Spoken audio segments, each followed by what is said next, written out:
Hello नमस्कार दोस्तों, कैसे हो सभी। तो दोस्तों आज हम एक फिर से एक नए सफ़र के लिए निकल चुके हैं, मैं और मेरा दोस्त राहुल। वेलकम टू हज़रत तो सफ़र की शुरुआत हम करते हैं हज़रत निजामुद्दीन रेलवे स्टेशन से, और जो हमें जाना है राउरकेला रेलवे स्टेशन।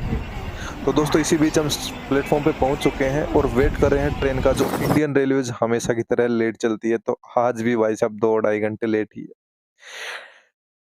तो सफ़र शुरू करने के साथ-साथ में मैं आपको बता देता हूँ दोस्तों, हम कुछ छोटा-मोटे काम के लिए जा रहे हैं। तो क्यों ना इस सफ़र को काम की बजाय एक टूर बना दिया जाए और उसको एन्जॉय किया जाए और आपके साथ पूरी जर्नी को शेयर किया जाए। तो मैं और मेरा दोस्त राहुल इस वीडियो में आपको देखने को मिलेंगे पूरे सफ़र में, तो लगातार वीडियो के साथ बने रहिएगा। तो दोस्तों ये सीन देख सकते हो आप भाई साहब, दिल्ली से बाहर निकल के क्या ही नज़ारा देखने को मिलता है जब इन फॉरेस्ट, इन जंगलों में, इन खेतों में हम पहुँचते हैं। तो एक जो फ़ील आता है ना, वो एक गज़ब का फ़ील आता है भाई। आप जब भी बाहर जाओगे, जब जाते हो तो आप महसूस करते होंगे हाँ, कि भाई जब बाहर के पर्यावरण में निकलते तो हमें कैसा महसूस होता है। तो इस जर्नी में हम क्या-क्या करने वाले हैं, क्या-क्या नहीं करेंगे, सारी चीज़ें मैं इसमें बिल्कुल खुल के बताने वाले हैं। तो पूरा वीडियो के साथ बने रहना। तो इसी बीच हम रास्ते में एक शानदार नज़ारे लेते हैं, जो एक पक्षियाँ बैठे हैं पेड़ के ऊपर, हमें नहीं पता ये कौन-सा पेड़ है। तो दोस्तों इसी बीच में हम पहुँच जाते हैं छत्तीसगढ़ के आस-पास, जहाँ पे ये पेंड्रा के वन बताए गए। जो हमने पूछा किसी से, भई कौन-सा जंगल है? तो बताया कि पेंड्रा के वन है। इसकी ख़ासियत हमें ये लगी कि भाई इसमें ना बहुत गहरे, बहुत निचाई, बहुत ऊँचाई के ऊपर बहुत लंबे-लंबे पेड़ हैं। इसमें हमें वो लंगूर वगैरह, बंदर वगैरह भी देखने को मिले, और जो गहराई है पेड़ों की वो भी काफ़ी नीची है। और इसके अंदर जगह-जगह पे ताज़ा पानी के नाले भी देखने को मिले। और एक जो आप देख रहे हो ना, जो सुरंग है, ये एक पहाड़ को काट के बनाई गई है। किसको? एक पहाड़ को काट के ये सुरंग बनाई गई है। जो बिल्कुल अंधेरा दिखेगा आपको, अंदर जाओगे तो भाई, तो देख के डर मत जाना इसको। तो बिल्कुल पहाड़ को काट के ये बनाई गई है। तो देख के आपको अंदर से तो काफ़ी डर लगेगा। इस टाइम पे जैसे बाहर निकलते हैं, तो काफ़ी अच्छा नज़ारा देखने को मिलता है। और इसी के साथ-साथ में एक तरफ होती एक ये अमर नाला आता है, जो आप अपने स्क्रीन पे देख रहे हो कि अमर नाला। भाई जो इसकी गहराई ना कम से कम 50 फुट तो होगी, जहाँ से ट्रेन गुज़रेगी, और इसके नीचे की गहराई 50 फीट है। आप देख सकते हो कि जो पेड़ है ना, वो बिल्कुल नीचे लग रहे हैं हमें, हम ट्रेन में बैठे हैं, और जब हम ऐसा लग रहा है कि हम पेड़ों के ऊपर चल रहे हैं। देखो, जैसे कि हम पेड़ों के ऊपर से ही चल रहे हैं, तो मान सकते हो कि 50 से 60 फीट इस गहराई होगी इसकी, है ना?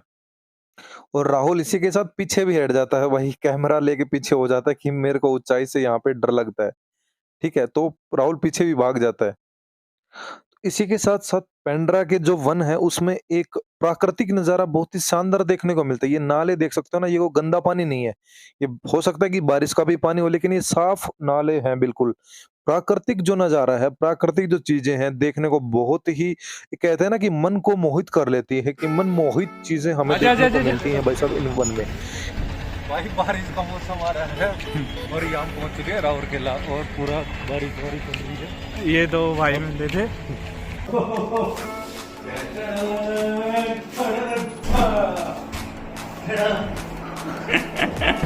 जो अब कुछ ज़रूरी सामान लेने के लिए पहुँच चुके हैं, जो साथ में आए दोस्तों को ज़रूर चाहिए था भाई।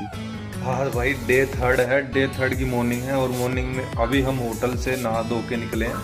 तो अभी हमें जाना है यहाँ के एक पुलिस स्टेशन में, जो राउरकेला का है। वहाँ पे जाके थोड़ा सा काम करते हैं, उसके बाद में हम आगे की जर्नी के लिए निकलेंगे, और क्या क्या जर्नी में दिखाएं होगा वो आप सब देख लोगे। लेकिन फ़िलहाल अभी हम निकल रहे हैं। मॉर्निंग के कितने बज गए? 9:30, 8:30 के समथिंग हो गए हैं। अभी हम यहाँ से निकलेंगे। और तो हमारा हो चुका है, कुछ डिटेल छुपा ली जाए। आखिर 8 घंटे 9 घंटे कितने हो गए भाई, 8-9 घंटे की मशक्क़त के बाद में हमारा जो काम था वो काम करके हम अभी निकल रहे हैं। अभी हम राउरकेला स्टेशन पे हैं। अब यहाँ से हमने जनरल डब्बे की टिकट ले ली है पुरी के लिए, जो हमें कल सुबह हमें लगभग 7-8 बजे तक पहुँचाएगी, क्योंकि वो कल वाली ट्रेन है उत्कल एक्सप्रेस, वो फिर से लेट चल रही है भाई। फॉर्चुनेटली आज ट्रेन लेट है तो हमें फायदा हुआ है। फायदा हुआ है कह सकते ट्रेन हैं। टाइम पे आती तो अभी तक 2 बार मिस हो लेती। 2 बार मिस हो लेती। तो अभी भाई देखें पुरी पे जाएंगे, क्या नज़ारा होता है, क्या कुछ होता है, तो पूरा बने रहिए। तो हम अपना खाने का भी कुछ थोड़ा बहुत सामान यहाँ से हम खरीद लेते हैं। तो हम थोड़ा सा इन डॉगियों के साथ मस्ती करते हैं। इनको भूख लग रही थी, तो जो हमने बिस्किट लिए थोड़े से हम इनको खिला देते हैं। और अब पूरा मौसम यार अंधेर रात का हो चुका है बिल्कुल, कुछ ये क्या बारिश का मौसम भी है साथ साथ में, और रात का वक्त हो चुका है। और मैं और राहुल इंतज़ार कर रहे हैं भाई ट्रेन कब तक आएगी। तो पूरा इस इंतज़ार में खड़े हैं कि ट्रेन आ जाए। और इतने कहते हैं ट्रेन भाई साहब जादू की तरफ प्रकट हो जाती है। अब बारिश है, आपको दिख नहीं रही होगी क्योंकि हम इस साइड के नीचे चल रहे हैं। जैसे बाहर निकलेंगे मेरे साइड के ऊपर आप देख सकते हो कि बारिश की बूंदें गिर रही है। ठीक है, तो अब हमें ढूंढना था यार कि भाई बैठें किस में जाके, क्योंकि टिकट तो हमारे पास जनरल डब्बे की थी और हम चाह रहे थे कि हम स्लीपर या एसी में बैठ के जाएं, तो ऐसे कैसे पॉसिबल होगा। तो हम भाई आखिर करके हमने कोशिश करते हैं कि जनरल डब्बा कहीं ना कहीं मिल जाए, क्योंकि हम पीछे खड़े थे, उधर कोई जनरल डब्बा था नहीं, तो जो जनरल डब्बा था वो आगे था। तो इसके लिए हम दौड़ के पहुँच जाते हैं वहाँ पे, और बीच में थोड़ा सा मस्ती भी होती है। ऐसे की तो मिली नहीं, लोकल ट्रेन से सफ़र करते हैं अगर लोकल डब्बे में। और ये देख सकते हैं अब भाई अगले दिन सुबह का टाइम, सुबह इतनी भीड़, इतने लोग आके चिक कान में बोल रहे। मैं लेट रहा था भाई, मैं लेट ही कहाँ पाया, राहुल आता है मैं उसको ऐसे ही मिलता हूँ, इतनी आवाज़ करते हैं, पता नहीं सुबह में क्या दिमाग में चलता है भाई, क्या ही खा के आते हैं, इतनी तेज चक मतलब कानों में से निकलती है। वो कहते हैं ना कि एक तो सुबह यार पक्षियों की आवाज़ सुनो, एक इनकी आवाज़ सुनो। पर शुक्र है फिर बाहर गेट से निकले तो ये इतना बढ़िया मौसम समुद्र का देखने को मिला। हमने ठीक है, हमने पहले कभी नहीं देखा था इतना पानी, क्योंकि हमारी साइड कोई समुद्र वगैरह तो है नहीं, तो बढ़िया देखने को मिला। तो देख के मज़ा ही आया, पूरा मज़ा आया देख के। और एक कहते हैं ना सुबह उठते ही अगर ऐसे दर्शन हो जाए तो और क्या चाहिए भाई आपको। तो वही हम बहुत बढ़िया फील कर रहे थे, बहुत बढ़िया हमारा सफ़र था अभी तक का निकल रहा था। हमने खूब मस्ती की ट्रेन में, खूब मज़े किए, कुछ शॉर्ट्स हम दिखा नहीं पाए। तो खूब मस्ती के साथ साथ अभी हम मस्ती करते करते हम पहुंच जाते हैं कटक। आपने नाम सुना होगा, बहुत बार किताबों में पढ़ा होगा, मैंने भी किताबों में पढ़ा था लेकिन देखा पहली बार था। तो हम पहुंच जाते कटक, यहाँ भी बारिश का मौसम था। और फिर आगे निकल के यही वापस से पानी, ये जंगल, ये पेड़ पौधे, यही देखने को मिलते हैं बार में। फिर हम पूरा गेट में खड़े होकर इसका फील लेने की कोशिश करते हैं और पूरा फील लेते हैं। जो मज़ा आता है यार देख के, जो इन्वायरमेंट है, जो सुबह की वाइब्स है, जो देखने के लिए यार गजब भाई गजब मज़ा आ जाता है। तो आप भी है ना ऐसे टूर ज़रूर किया करो मेरे भाई, ज़रूर। देखो हम हैं डिपार्टमेंट में, पुलिस में, हमें टाइम लगता बहुत कम है, लेकिन जब भी मिलता है तो हम उसको ना पूरा एंजॉय करने की कोशिश करते हैं। लेकिन भाई जिस भी इंसान के पास वक्त होना वो ज़रूर से अपना ट्रैवल किया करो, क्योंकि ट्रैवलिंग से बढ़िया मुझे नहीं लगता कि कोई चीज़ है।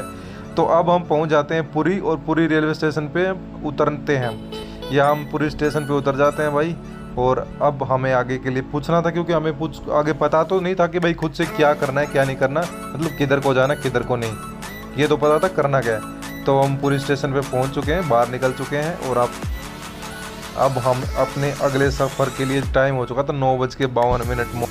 इसी बीच तक हम अपना पूरा शेड्यूल बना चुके थे कि भाई हमें पहले कौन सी जगह जाना, बाद में कौन सी जगह जाना। तो इसलिए हम पूरा बस में बैठ जाते हैं श्री जगन्नाथ जी के मंदिर में जाने के लिए। और यहाँ पे हम पहुँच जाते हैं, आप देख सकते हो आपके सामने श्री जगन्नाथ का मंदिर आपको दिखाई देगा। और मतलब मोबाइल वगैरह अलाउड नहीं होता इसमें, तो हम अब दर्शन करके बाहर आ जाते हैं। मोबाइल वगैरह अलाउड नहीं होता इसके अंदर, बैग मोबाइल सब बाहर रखवा लेते हैं। तो हम दर्शन करके बाहर आ जाते हैं। अब लग चुकी थी हमें भाई साहब बहुत तगड़ी भूख, क्योंकि यहाँ का खाना देख के हमें बिल्कुल मज़ा नहीं आया। तो आखिर करके हम ढूंढ के हमने चेक किया, डोमिनोज़ हमें मिला, हम डोमिनोज़ पहुँच गए भाई। आखिर करके हम डोमिनोज़ पहुँचते हैं और डोमिनोज़ में खाना खाते हैं, मतलब खाना क्या खाते हैं, पिज़्ज़ा वगैरह ऑर्डर करते हैं। तो भाई राहुल खड़ा है यहीं, और अभी देखना भाई साहब, ये हम पिज़्ज़ा पूरा ऑर्डर करके पूरा बिल 1500 रुपये का बिल बैठ जाता है हमारा। हम ये इतना भर पेट, मतलब ज़्यादा ही ले लेते हैं, इतना ले लेते हैं कि बच जाता है, फिर हमें उठा के वापस लेके चलना पड़ता है भाई, इतना ज़्यादा हो जाता है। फिर अब क्या करें, मैंने बोला राहुल को कि भाई राहुल कम ले लेता यार, फिर बोला कोई नहीं, इसको मैं बैग में डालूंगा फिर खा लेंगे। तो फिर खाए नहीं, हमें को यहाँ पे गरीब आदमी मिल गया था जिसको हमने बाद में दे दिया था। श्री जगन्नाथ जी के मंदिर के दर्शन के बाद में हम निकल चुके हैं हम अपने अगले सफ़र की तरफ, जो हमारा था, जो सूर्य मंदिर था, जो कोणार्क का सूर्य मंदिर था, उसके लिए हम निकल चुके हैं। लेकिन भाई साहब 1 घंटे का सफ़र था पुरी से लेके कोणार्क तक का। तो भाई वो जो बस में पीछे बैठ गए हम, जो झटके लग रहे हैं, जो भाई साहब बस पूछो मत, बुरी हालत, ऐसे थक भी चुके थे, तो नींद का भी ऐसा एहसास हो रहा था। लेकिन जब कोणार्क के पास में पहुंचते हैं और ये समुद्र देखते हैं ना भाई साहब, नींद क्या, हम दोनों आगे बैठ जाते हैं भाई। नींद क्या, हमारी आंखें खुल जाती, मतलब हमने ऐसा पहले कभी नहीं देखा भाई। कभी नहीं देखा हमने जीवन में। और समुद्र देख के, लहरें देख के भाई भाई बस पूछ मत यार, इतना मजा आता है कि पूछो ही मत। हम तो आगे बैठे रहते हैं। यही सोच लिया था कि भाई बीच पे तो जाए ना जाए, सबसे पहले यहाँ समुद्र के किनारे, मतलब यहाँ मतलब बीच वैसे नहीं बनी हुई थी, वैसे समुद्र था, मगर यहाँ ज़रूर आएंगे ज़रूर आएंगे। तो यहाँ से ये रास्ता है कोणार्क टेम्पल जाने का, कोणार्क में जो सूर्य मंदिर है वहाँ पे जाने का। तो हम बस से उतर के अब यहाँ हम पैदल निकल चुके हैं सूर्य मंदिर के लिए, आप पूरा देख सकते हो। तो ये जो आपके सामने है ये सूर्य मंदिर है, इसकी दास्ता है एक 15 मिनट की वीडियोस वगैरह दिखाते हैं, उसमें पूरा बताया गया है, पूरा एक्सप्लेन किया गया। ये 13वीं सदी में इसको बनाया गया था भाई, 13वीं सदी में इसको बनाया गया था। और ये हम थोड़ी सी मौज मस्ती करते हैं, इसके दर्शन करते हैं। और इसका जो चीज़ है इतने यूनिक है कि आपको निहारने का मन करेगा कि छोटी छोटी कला, मतलब कभी आओ तो ज़रूर देखना भाई, एक छोटी छोटी कला। और जो हमारा 10 का नोट होता है ना, जिस पे चक्कर बना हुआ आता है, वो भी भाई यहीं से लिया गया है, वो चक्कर भी यहीं से लिया गया है। तो अब देखना, इसको ना पूरा निहारने का मन करता है। छोटी छोटी कलाएं इसके अंदर देखोगे ना, शायद आज का भी कोई साइंटिस्ट ना कर पाए, मुझे ये लगता है। कोई भी मतलब चित्रकार, जो भी कलाकार है वो ना कर पाए। इतनी छोटी इतनी अमेजिंग चीज़ें देखने को मिलेगी भाई। तो यहाँ हम पूरा घूमते हैं, मौज मस्ती करते हैं, देखते हैं, दर्शन करते हैं और कुछ फ़ोटोज़ वगैरह लेते हैं, कुछ वीडियोज़ बनाते हैं और पूरा मस्ती करते हैं, चिल मारते हैं। तो भाई आप भी आओ तो एक बार दर्शन ज़रूर करके जाना, क्योंकि जो देखने को मिलेगा ना वो अद्भुत है मेरे भाई, अद्भुत, अमेजिंग। तो फुल मज़े के साथ में हम पूरा इसका दर्शन करते हैं। कुछ ये आप देख सकते हो जो चक्र बने हुए, जो व्हील बने हैं ना, तो जो हमारे 10 के नोट पे आते हैं वो यही है, सेम के सेम। और ये छोटी कलाएं देखो, ये टूटने लगी थी, ये इसकी मूर्तियाँ भी कुछ टूट चुकी है। इसको एक श्राप मिला था, इसने कहते हैं कि इसके ऊपर ये पूरा एक मैग्नेटिक इफेक्ट के ऊपर इसको बताते हैं कि भाई इसको ये जो है एक मैग्नेटिक इफेक्ट पे भी काम करता है।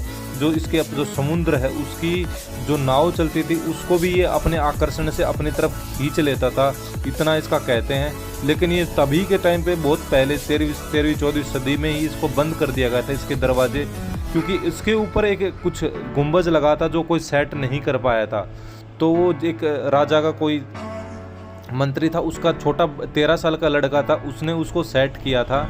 और फिर ऐसा कुछ हुआ था कि उसने यहीं के एक तालाब में कूद के अपना सुसाइड कर लिया था। उसके बाद में इसके जो दरबार हैं, जो कपाट है, उस कुछ दिन बाद में बंद हो गए थे। तब से इसकी जो मूर्तियाँ हैं वो धीरे धीरे टूटने लगी थी। ये बहुत पहले 13वीं सदी की बात है। उस टाइम पे क्या हुआ था कि 13वीं सदी के तब पता था, लेकिन बीच में यहाँ पे बहुत झाड़ जंगल पेड़ पौधे उगे थे। ये पूरा मतलब एक विलुप्त कह सकते हैं कि पूरा विलुप्त हो गया था, किसी को पता ही नहीं था कि भाई क्या है। फिर जब अंग्रेज आए तो अंग्रेज़ों ने इसका पूरा पेड़ वेड़ कटवाए, पूरा उन्होंने इसको वापस से क्या किया, इसका काम करवाया और वापस से इसको एक आकर्षण का केंद्र बनाया गया है। तो ये पूरा देख सकते हैं कि इसके अंदर एक म्यूजियम है भाई। आप आओगे यहाँ पे तो आपको सारी चीज़ें, इसकी छोटी कलाएं देखिए, आप पूरा देख सकते हो। हर एक चीज़ को अलग अलग एक पॉइंट टू पॉइंट डिफाइन किया गया है, हर एक चीज़ को बताया गया है, हर एक चीज़ को अलग अलग से दर्शाया गया है कि भाई ये क्या चीज़ है। ये जितनी भी चीज़ें इस मंदिर के अंदर लगी है, जिस सूर्य मंदिर में लगी है, हर एक चीज़ को छोटा छोटा करके पूरा दिखाया गया है, हर एक चीज़ को बताया गया है।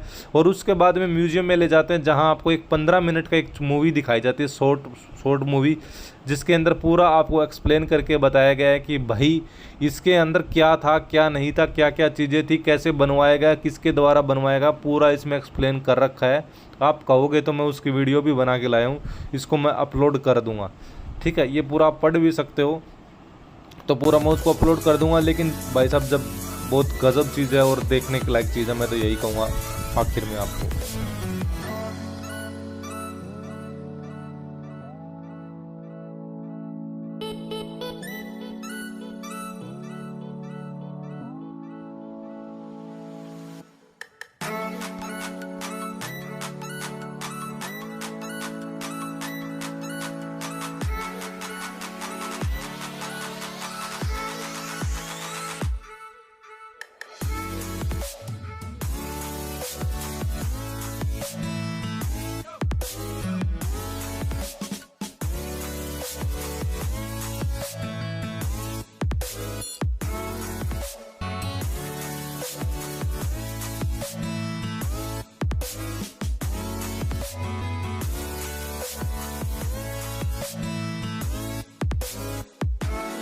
यहाँ पे हर एक चीज़ को आप बहुत ही अच्छे से देख पाओगे। देखो हर एक मूर्ति का ना हर एक चीज़ का इन्होंने अलग से पूरा नंबरिंग डाल के पूरा एक्सप्लेन कर रखा है कि भाई इसका क्या कारण था, ये किस वजह से है, ये कौन है, ये क्या है, क्यों विराजमान है। हर एक चीज़ को पूरा इन्होंने पूरा एक्सप्लेन करके पूरा भाई साहब समझाया है और एक से एक कलाकारी इसमें की गई है।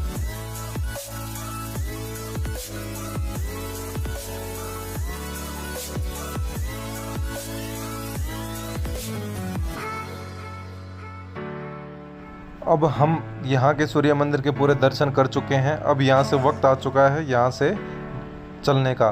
तो अब हम अगली हमारी जो फेवरेट जगह थी, जो हमने सोचा था भाई वहाँ पहुँचना है, वहाँ हम पहुँच जाते हैं। और जब यहाँ पे आते हैं अपने गजब यार, देख के ना एक ऐसा एक अलग ही महसूस होता है यार, एक एनर्जेटिक सा महसूस होता है। समुद्र कह सकते हो ना, इसकी लहरों के सामने जब आप जाके खड़े होगे ना, तब आपको देख के भाई साहब इतना क्या ही कहूँ मैं आपको, क्या ही लगेगा, गजब गजब लगेगा, गजब फील होगा। तो अब यहाँ पे हम थोड़ी सी मौज मस्ती करते हैं, पूरा घूमते फिरते हैं, कह सकते हैं थोड़ा सा नहाते भी हैं, नहाने का और ये सारी चीज़ें। तो थोड़ी सी मौज मस्ती करते हैं, फिर उसके बाद में फिर सोचते हैं कि यार हम यहाँ पहले कभी क्यों नहीं आए, मतलब और पहली बार आए हैं तो मतलब आगे से जाते ही रहेंगे। मतलब ऐसा मन करता है कि पहली बार आए हैं तो अब आगे से हमेशा इस पे जाते रहेंगे और फिर यहाँ पे बैठ के इन लहरों का सुकून महसूस करते हैं। जब ये आपके ऊपर आते हैं, जब पानी आपके पैरों तक आता है, टच करके जाता है, इस फील अमेजिंग। जय हरियाणा, जय हरियाणा, जय हरियाणवी यार, लट काट दिया।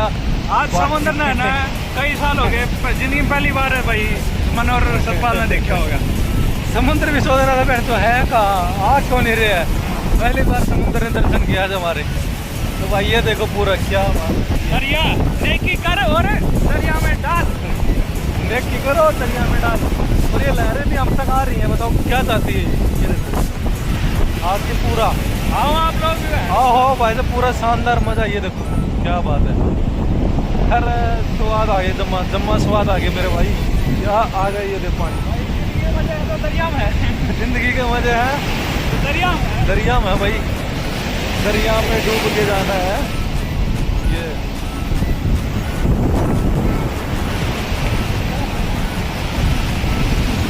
पूरी लहर, पूरा सीन तगड़ा शानदार। दहीजा मिल रहा है, ओ भाई साहब ये देखो,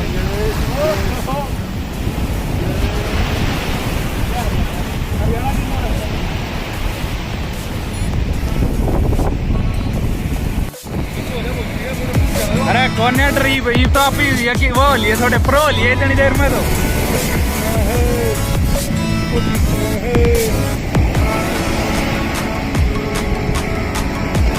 ओ भाई साहब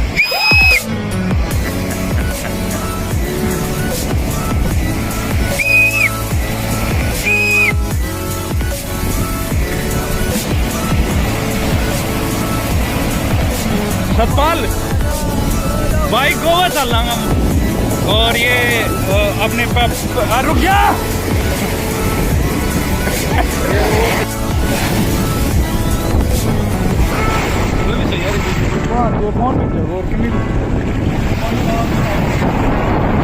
फोन कति बेकार हो रही क्वालिटी। फोन ना मेरे लान बैग में ही करके आना पड़ा यार, मेरे लान पिज्जा है।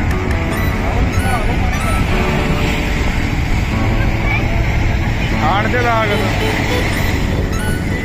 यो तो भाई शानदार ला रहे हो है पानी।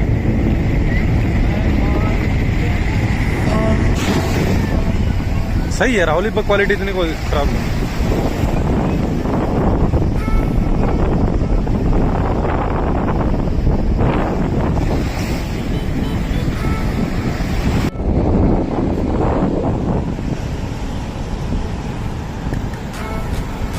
पिक्चर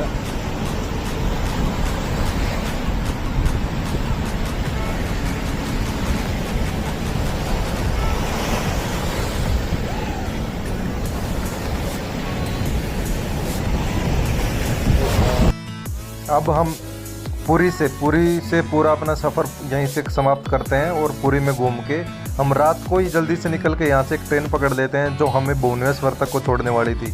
तो हम रात को निकल जाते। तो अब हम ये है वक्त भुवनेश्वर में अगले दिन सुबह मॉर्निंग का टाइम, तब हम गूगल पे सर्च करते हैं कि भाई और कोई टूरिस्ट प्लेस है क्या यहाँ पे। तो हमें एक टूरिस्ट प्लेस दिखता है कि भाई, तो हम उसके लिए निकल जाते हैं थोड़ा दर्शन करने के लिए, कि वो भी काफ़ी कुछ ऐसे मंदिर से टाइप का था, सूर्य मंदिर जैसा ही कुछ मंदिर था। तो हम उसके लिए निकल जाते हैं अभी, ठीक है। तो हम सुबह सुबह ऑटो पकड़ते हैं और फिर आगे अपना पैदल यात्रा करके थोड़ा सा मंदिर के लिए पहुंच जाते हैं। मंदिर में कुछ मतलब यहाँ का एक खासियत देखी कि मैंने जो सारी चीज़ें बनी है ना, वो एक अनोखी टाइप की, मतलब एक कलाकारी वाली सारी चीज़ें बनी हैं। तो हम यहाँ से घूम के पैदल चल के काफ़ी दूर थोड़ा सा हमें चलना था, और हम क्या है कि अगले जो मंदिर था वहाँ तक हम पहुँच जाते हैं। ओके।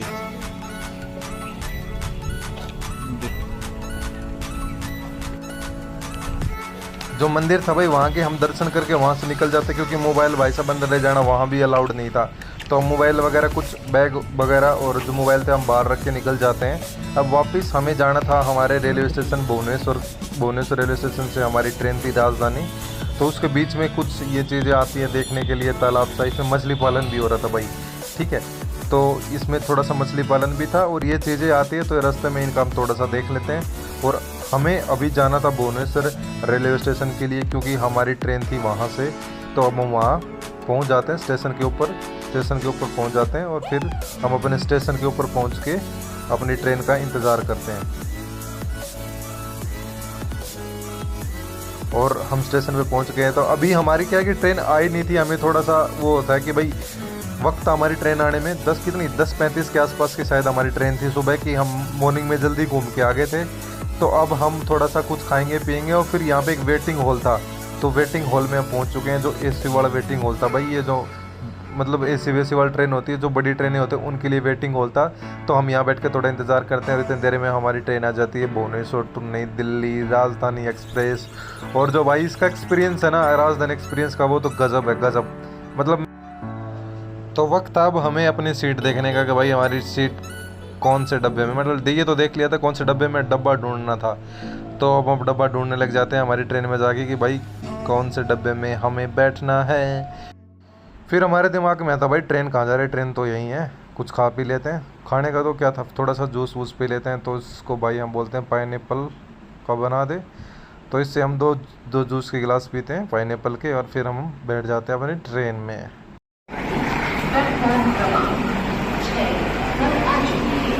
चलेगा कुछ हिस्सा नहीं जो ट्रेन में ले इसका। फिर राजधानी ट्रेन का भाई साहब ब्रेकफास्ट करते हैं, जिसे करके भाई साहब मज़े आ जाते हैं। ऑमलेट होती है, ब्रेड होती है, कॉफ़ी होती है, फ्रूटी होती है, हर चीज़ होती है यार, पी के मज़ा आ जाता है भाई। नाश्ता करके मेरा तो मन करता है रोज़ ऐसे नाश्ता करूँ, मतलब ये कह सकते हैं कि मस्त खाना देते हैं यार, है ना। तो आगे से मैं तो जाऊँगा तो राजधानी से ही जाऊँगा। तो अब हम पहुँच चुके हैं अपने दिल्ली रेलवे स्टेशन पर, उतर चुके हैं। और यहाँ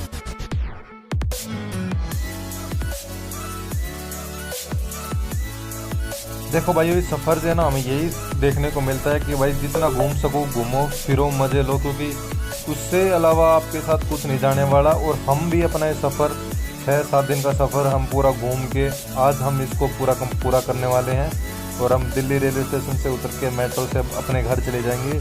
लेकिन इस वीडियो को हम ज़्यादा लंबा नहीं खींचेंगे, और हम जो अपना अगला सफ़र है उसके लिए हम आपको बहुत जल्द मिलते हैं। तो अपना प्यार ज़रूर दिखाओ, चैनल को सब्सक्राइब करो, वीडियो को शेयर ज़रूर करना दोस्तों, क्योंकि आपका सपोर्ट ज़रूर चाहिए।